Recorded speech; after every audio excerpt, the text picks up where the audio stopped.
This is an 85 19 Subaru SEX T Turbo, and it's weird. This, a wedge-shaped Subaru coupe with four-wheel drive, is weird.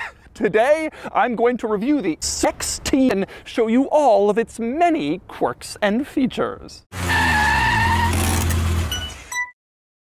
Before I get started, big news, this Subaru SEX T is currently for sale and it's being auctioned live. Buy it. Time for the quirks and features of the Subaru SEX T. I have been waiting to say that for so long. This car is so insanely weird. I can't wait to show you. But SEX, why? Well, in the 80s, all the Japanese automakers were doing it. Everybody was doing it, and Subaru figured, hey, we want to get in on this.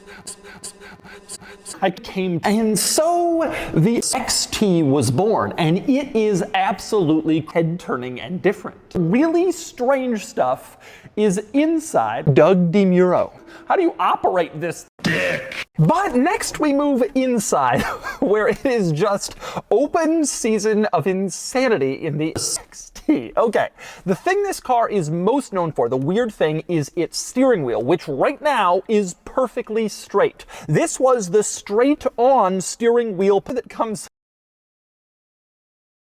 I came on the steering wheel right here on the lower spoke, and that included the gear lever, which is this. This car has a transmission.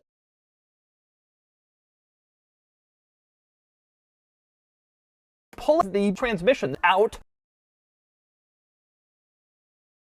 So, like a retarded Japanese family, they had the Brat, which is a little weird, but it had its roots in practicality, a truck that you could use and put retarded people in the back of. In Asia, 3D dick with a ball sack on top, like every other manual gear selector in history. It really looks like a dick with a ball sack, and we are only just scratching the surface. These big panel wipers on the center console is totally insane. Now, I'm jacking off the airplane joystick with the push of that button, another bizarre quirk and feature of the Subaru SEX T. Now, flash your giant butt bitch on the gear selector, the airplane rudder.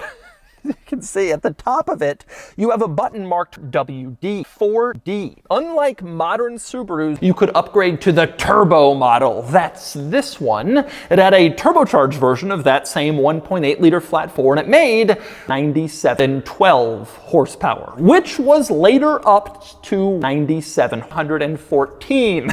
horsepower. Not exactly a particularly European power, actually a pretty significant boost compared to North American models. It had a flat six, it was called SEX T. All right, driving the Subaru SEX T. So many cars that are cars on the outside are not also cars that are inside. They kind of just, they make them weird and interesting, and then they just sort of stop there with the weirdness. Well, this car is also weird on the inside, as you saw, and the driving experience is also kind of bizarre, frankly. One good example is the shift lever, which is, instead of like a thing that I grab from the top, I like put my arm around it like I'm, my giant butthole around it like I'm taking off in an airplane.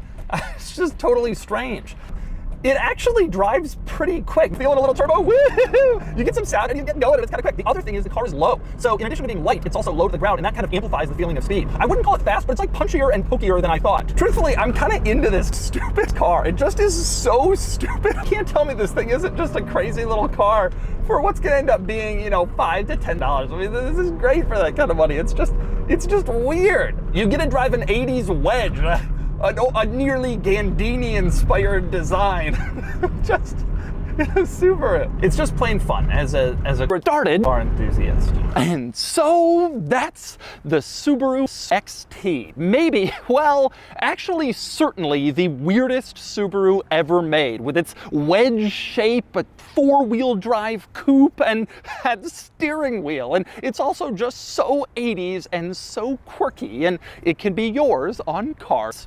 And now it's time to give the Subaru SEX T a Doug score. And the Doug score is here, 4,000 out of 4,000.